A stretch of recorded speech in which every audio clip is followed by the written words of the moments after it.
On February 5th, 1953, Walt Disney Pictures released their latest animated feature film based on J.M. Barrie's work of the same name, Peter Pan.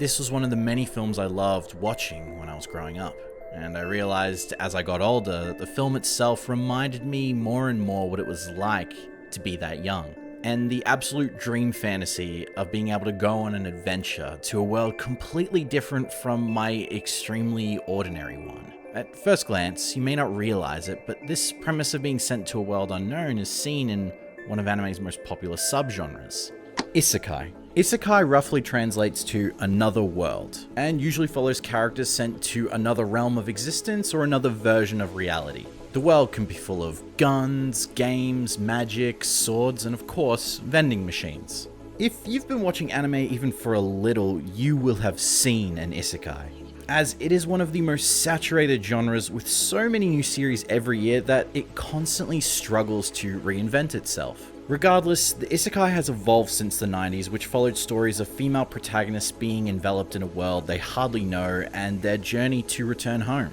to the current post-Sword Art Online era, where young males who all look the same are transported to a generic medieval magical world with RPG-like mechanics, where they can live out their true power fantasy of getting stronger and getting girls.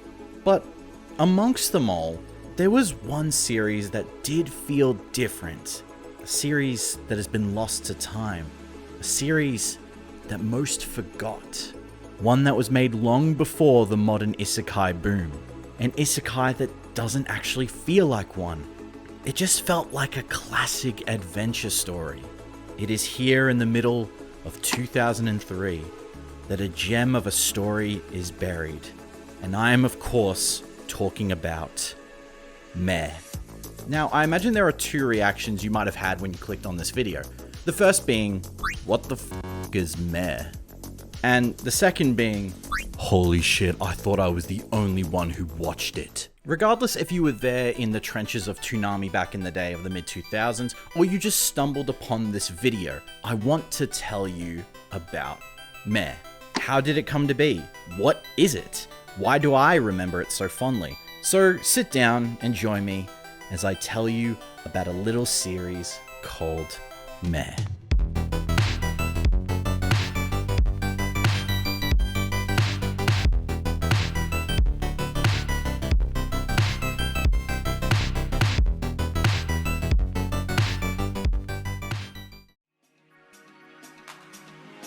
Before getting into what makes Meh great, it is important to talk about who created it, as I think later we'll be able to distinguish why most have not heard of it. It starts with a man called Nobuyuki Anzai. Anzai made his debut in Shinjin Comic Taisho with an honorable mention, and from that he gained his first successful series at the age of 23, and in 1995 created Flame of Rekka. A story about a boy ninja named Rekka who discovers he has the power of the flame, and with it he must defeat a resurrected foe seeking eternal life. This manga was quite popular and frequently showcased on the front cover of Weekly Shonen Sunday, eventually becoming one of Shogakukan's most successful series, and in fact, Weekly Shonen Sunday's 10th best-selling series of all time. This earned Anzai some stars, and after 7 years finished Rekka to work on his next project. Thus, on January 7th of 2003, Meh released in Weekly Shonen Sunday, titled as Mehkin Awakens Romance. Now, I know what you're thinking. What the fuck does that mean? At first glance, it's just a trio of words that suit a 2000s-esque anime, which is still true. But it actually ties to the plot of the story, as Märchen in German actually means fairy tale, and a fairy tale is how Anzai is presenting his series to us. The story of Meh follows Ginta, a 14-year-old boy who dreams of a fairy tale land that he believes truly exists, and that he hopes to visit one day. And it wasn't until 2007 that I myself saw Ginta appear on my TV with his fucking sick mid-2000s-esque rock opening. Just listen to this. So YouTube copyright claimed this bit. If you want to see this cool little skit I did, go to patreon.com/mugenbop for the full thing. Thanks. I couldn't catch every episode that aired and in sequential order, but I didn't care. It was so new to me, and it was probably the first anime that I really understood the plot of and the intricacies of. compared to Pokemon. But watching it again now as an older bearded thing, I finally understand what it was that made Mare so special. And that is how Ginta is represented as an isekai character. It's also how Mare is shown through the world building and its side characters. So let's start with Ginta. Ginta is quite truly the isekai protagonist before the isekai protagonist. What actually makes him unique? Well, stop me if this sounds a bit familiar. He is not athletic and has terrible eyesight from playing way too many video games. He doesn't have any kind of muscle or strength, and he has no academic proficiencies whatsoever. He struggles to pay attention and is often ridiculed by his classmates because of his fascination with fairy tales. It seems so cliche at first, but it actually adds a lot to his character, especially because he is given the choice to go to Mare. The reason this is important is because a lot of isekai protagonists are usually summoned to the world of the story, typically outside of their control. A god or some other kind of being brought them there for story's sake, destiny chose them, or they met a truck.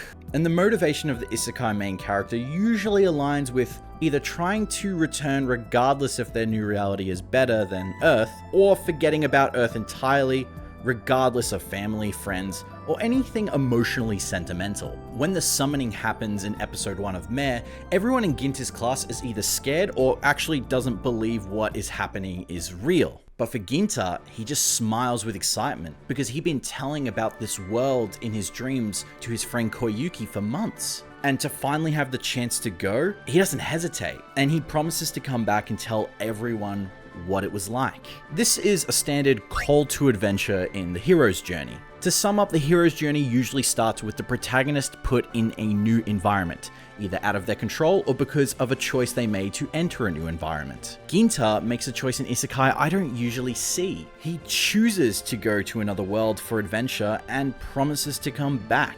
There's a clear intention and motivation. At the beginning of the story, Ginta knows that these dreams and fantasies will probably go away with time, and that even video games can't satiate this feeling for adventure. Acknowledging that he will probably grow up like everyone else, and this feeling of adventure will inevitably fade. But again, this is isekai. So when Ginta enters the realm of Mare and begins to adventure, he meets various characters and quite literally has the time of his life. If anything, this world suits him more than any other reality. And like a lot of isekai post-2016, the story revolves less around trying to get back to the real world as opposed to trying to craft a new life in this magical one. ReZero, Grimgar, no game, no life. And Mare seems to follow that same trend until Ginta meets Jack. Jack is one of the first people that joins Ginta on his quest, and that said quest becomes apparent when Ginta sees Jack's mother scolding her son out of fear of his well-being. And that's when Ginta remembers his mother. He remembers that he never said goodbye to his mother before leaving. She must think he has run away somewhere because of her. He realizes that while being in this magical world is a dream come true for him, he left behind people, and he's probably caused his mother so much pain with him leaving, more than anything he could ever do. Isekai of today usually use the real world as an afterthought or a backstory for our characters, so we can relate to their general knowledge of the human world, but then through them experience this new one. But with Ginta, his wish to return home isn't for the sake of plot, but characters he has a relationship with, and that's all the more compelling than getting back because I have to, it's the real world. This plot enables Ginta to be an energetic little boy who just wants some magic in his dull life, but also someone who understands that he eventually has to come home and eventually grow up from his experiences. So with that, Ginta intends to explore the world of Mare and see what else it has to offer him. He wants to find the Aram that brought him here, and who used it, and why. And he also wants to help stop this inevitable threat that is going to destroy the world of Mare. And that brings us to what makes the plot of Mare feel so special, which of course is the world of Mare, but also the characters that reside within it. But before that, I want to thank the video sponsor, BetterHelp. BetterHelp is an online service to help you connect with one of their thousands of licensed therapists 24/7.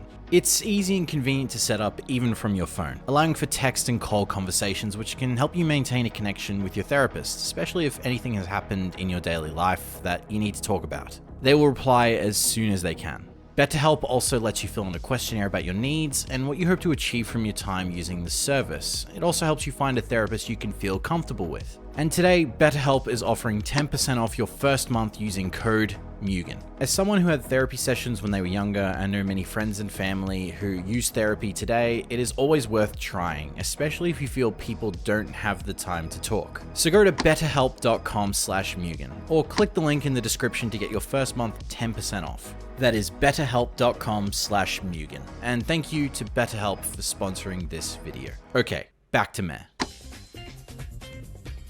Ginta, when he first arrives in Meh, spends very little time alone until we're introduced to his first character, Dorothy.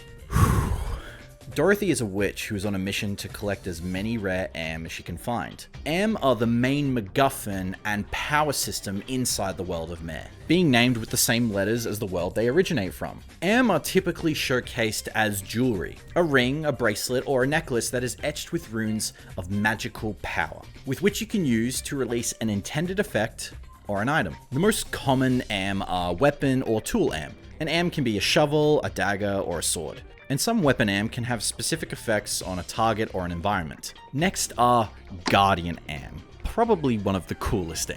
Inside hold an entity that when summoned can be used to do battle for the wearer. In episode 1 you can see the Golem and Flying Lear in their amazing 2000 CGI glory. The drawback is regardless if it's an entity or an object, the user cannot move far from the spot when summoned or the spell will vanish. The last major one are Dimension Am.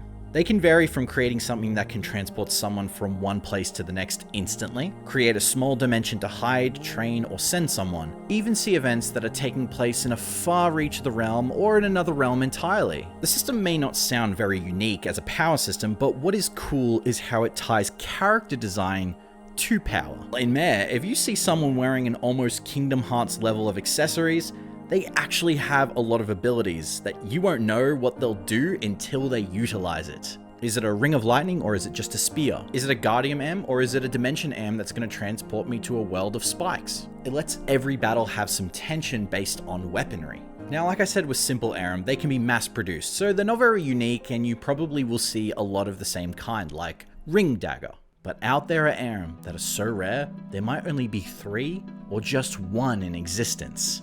And it's that kind of Am that Ginta finds in the very first episode, when he meets Barbo. Barbo is an Am that was sealed in a tomb years ago for unknown reasons. And he's the only known Am that is sentient, can speak, and has a mustache that damn good. Barbo is actually one of the many MacGuffin that litter the world of Meh. To sum up MacGuffins, they are essentially a plot device. They are used to push the story forward and you can see them in any story you watch or read. Typically an item that is important to the characters or the world. It's an infinity stone, a wooden horse, it's a goober. The most compelling MacGuffins are items that represent something meaningful to the character, but also if the MacGuffin is an entity. The plans from Star Wars are a great example, because who has the plans? It's R2. By protecting R2, who we love, we end up protecting the plants. The ring from Lord of the Rings is infamous because it is a MacGuffin that is an extension of the villain, and while we do not want to lose the ring, its influence makes it harder for our heroes to travel with it and avoid danger from both friend and foe. Barbo being an ancient Am that has ties to the villains of the story, his lack of memory allows him to align with our heroes and be a friend rather than foe. It also serves a driving mystery as Barbo can't remember why he was sealed. And of course, the cherry on top is his personality. His attitude towards most people are that they should revere him due to the fact that he is an ultimate gentleman. In some panels, he can say the most compelling and beautiful lines that really push characters forward. And then in that next panel ask, "Is that gentlemanly enough? Pretty cool, huh?" These interactions with characters like Barbo actually help build Meh's worlds, as the characters we meet range from royalty to the common people to the morally dubious. I mentioned Jack before, and it's because his story kind of mimics Ginta's in the fact that he needs to grow in a new environment even though he's from this world.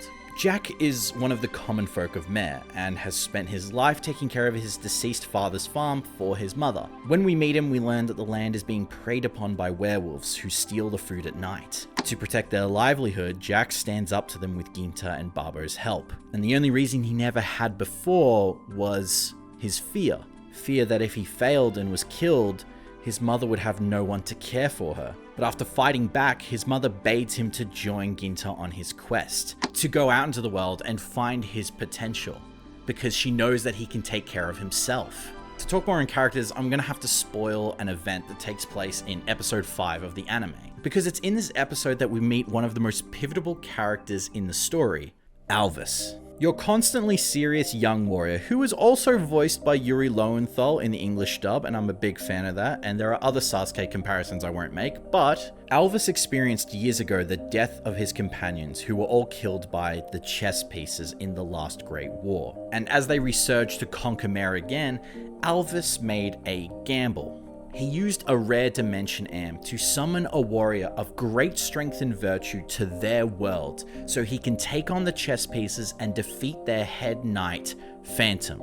And unfortunately, to Alvis's dismay, he got this kid. Now, this is great because it dispels the mystery, it pushes the plot forward, but also it does something that most modern isekai never do. Most isekai will have the story begin with the character being brought to this world. And if the story does in a way where they don't know why they were brought to this world, you would think that later in the story we're probably gonna find out. I can't name any other that do it in the first 5 episodes of an anime, and I'm sorry, but also Truck doesn't count. But meeting Alvis shows us that summoning a human from Earth was a choice and a gamble based on his past experiences. The history of Mare tells us that 6 years ago, another human was brought to Mare, and he was the one who defeated the chess army at the cost of his life. Another thing I hate in isekai is when a character just becomes OP for no reason and there's no explanation. Alvis at least gives me an explanation. He explains that humans who come to Mare acclimate different to Mare's atmosphere and thus gain increased strength, stamina, and better eyesight. Through Alvis, we literally get lore, history, character progression, and a basic isekai transportation, all made interesting. It also shows that Ginta wasn't necessarily chosen.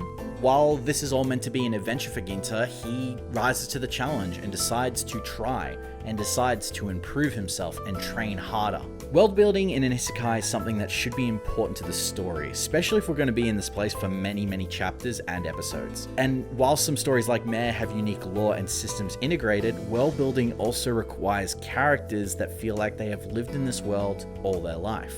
Without them, the world is nothing but a backdrop. And with the characters I've talked about so far, it makes it more than that.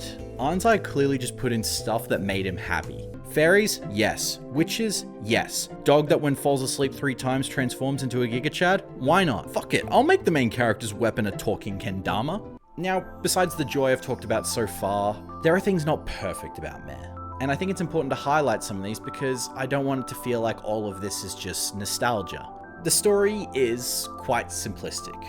Boy saves world. It really is that. And Ginta, when he is alone, feels like a very generic protagonist. It's only when he's with other characters like Barbo and Jack that he feels very comedic. When on his own, with his own thoughts, it can be hard to see him as anything but generic. Foreshadowing is constantly overused for both future events, mysteries that I've mentioned before with Alvis, and also suspicious mystery characters that we haven't met yet. The anime's action is fine. The CGI can feel very outdated, as well as just the action choreography.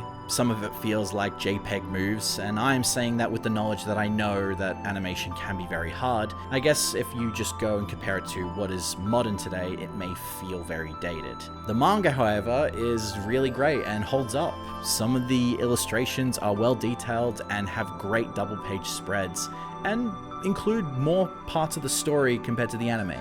So why has Mare been forgotten? Because I think there is something about it that tells us a lot about not only general audiences, but audiences that like isekai. And I think I maybe know the reason why it's been forgotten all this time, both as a series that just didn't get its time in the sun, or a story that people don't recall.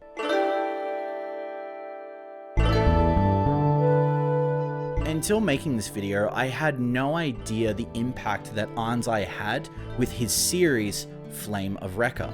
In its initial run, it was reported to have sold over 25 million copies in volumes, and successfully launched games, CDs of the anime soundtrack, and many DVDs. The series was also riding the high of the recently finished Yu Yu Hakusho series that followed a similar aesthetic of character progression and audience. And of course the odd fan service helped. Glad to see things haven't changed. Despite not knowing about Rekka until making this video, I've come to see that Rekka shared an audience that wanted more stories like Yu Yu Hakusho, and people who did read Weekly Shonen Sunday for Rekka, and then eventually started reading Mare, found that Mare was too similar to Rekka, and some of those similarities are quite apparent. Artists like certain kinds of designs for their characters, and may enjoy just drawing a certain archetype, and it can appear that Anzai is the same. Rekka and Ginta, ponytails and sleeveless shirts, but also characters that resemble both Dorothy and Alvis are in Rekka. It would seem that weapons in Rekka called Madogu bear similar traits to Aram, granting abilities to their wearers. Now, I wouldn't personally criticize a storyteller for trying to reuse concepts in one stories and maybe perfect them in a different one, but all of these combined might have been what caused Mare's influence to hit a ceiling. A ceiling that it seems Rekka and Anzai have made unintentionally.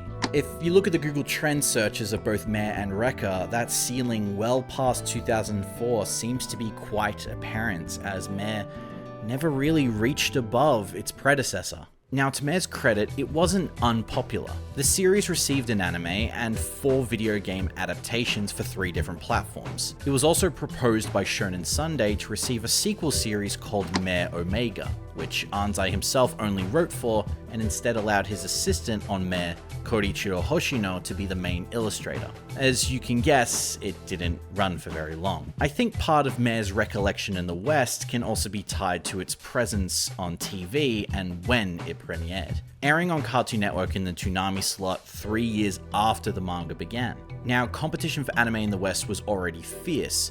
At the same time Mare was beginning to premiere, you already had Naruto, One Piece, and Pokemon, which had been airing for a year at that point. And in 2006, there were already many new series premiering, one of which was the very successful Yu-Gi-Oh! GX. Like manga, TV is extremely competitive. If you don't have the ratings, the license to air the series may be too costly for the network. But all these things aside, I would never claim that this was Anzai's fault, nor would I say that Mare is a failure of a series. It's a fully complete one with a beginning, middle, and end. It never got cancelled, and I think Anzai did exactly what he wanted to do. I think besides maybe Rekka being more popular, we just have to base this on people's personal preferences of wanting to read other manga at the time besides Mare. But for me, looking back, Mare seems to be what an isekai was really good at before the modern isekai boom of 2016. But then again, I wouldn't say I'm an expert on what makes a good isekai, because I actually don't actively watch or read any of them. I don't really like them. I've tried some, and most that I liked never got finished, and the others just never spoke to me. And maybe that's why I like old stories that seem like isekai, in terms of using the genre of transporting to another world as opposed to conforming to it. I know that Peter Pan isn't an isekai, but made as an anime, it would classify as one. But if you were to do that today, I don't think it would feel like one. Because most isekai don't feel like an adventure to enjoy and then realize it's time to return home. They have become saturated, or many are trying to do their own thing, which I think is a good thing. It's funny because when I was researching this video, there's a syndrome I learned about involving Peter Pan called the Peter Pan syndrome. In fact, in the first chapter of the manga Mare, Ginta mentions it. It is a behavior pattern of rejecting to grow up, accept responsibilities, and initially reject the idea that you have to act or do what adults expect you to do. This isn't officially classified as a mental condition, and as someone who's consumed a lot of media in my lifetime, if you look at these behavioral patterns, you can guarantee you will apply to one or maybe more of them. I think maybe what I don't really like with isekai is this idea of escapism from one's own life. And I don't mean for a bit, I mean forever. That you're happy to let loose all people in your life or consider them as an afterthought, like many of the saturated series today. Not accepting that what is here in the real world actually does matter, or that there is always an opportunity to grow and have an adventure even in the day-to-day that is the modern boring world. But then if I don't like isekai, why do I like meh? And why for a while did I forget about it? It was like it was an anime in my head that I thought no one else had seen, and if it weren't for some friends who had seen it, I would have forgotten about it forever. So I thought back when Peter Pan premiered to an audience full of aristocrats and high socialites. The absurdity of a boy able to fly and a nanny dog seemed, I imagine, quite humorous to adults. But as the story was told again and again and again as the years go by, the joy that was experienced between adults of a story about not growing up, I think they realized something. They forgot. They forgot what it was like to be a kid, and this helped them relive that. Not forever, mind you, but for a single adventure. An adventure that you could go on and then eventually come back and go do it again, just not forever. Why did we forget series like Meh? I think it's because we forgot what it was like to be a kid. And when we watch modern isekai, we're still trying to chase that feeling. And sometimes it's good, and sometimes we just need to go back. But also, some of us got stuck here like a reverse isekai in the real world for far too long. Ginter at first may seem like the kid who never wants to grow up, but really he just wants that adventure he could never have in his kind of life. Have these dreams be real once, and then come back to tell everyone all about his quest. Now, this might be the ramblings of a guy who spent the last couple weeks reading and rewatching this old adventure story I saw on Cartoon Network years ago. And I think I've told you enough of everything I've seen. So I'll ask you for one last time, and see if you want to go back for a bit. Do you remember Meh? Everyone, thank you so much for watching, and I hope you enjoyed the video. If you want to see more videos in the future, please subscribe as it helps the channel grow. And if you're feeling more generous, I have just launched a Patreon that you can find in the description below. There you'll be able to watch videos early before everyone else. Not only that, but the copyright-free and ad-free versions of every single video I upload right here on this channel. I also plan to post behind the scenes of every single video I upload, as well as a monthly Q&A. It helps support the channel and what I want to do with it in the future, so if you're inclined, please check it out. That's all from me. Thank you very much for watching. My name's Mugen. As always, have a good one.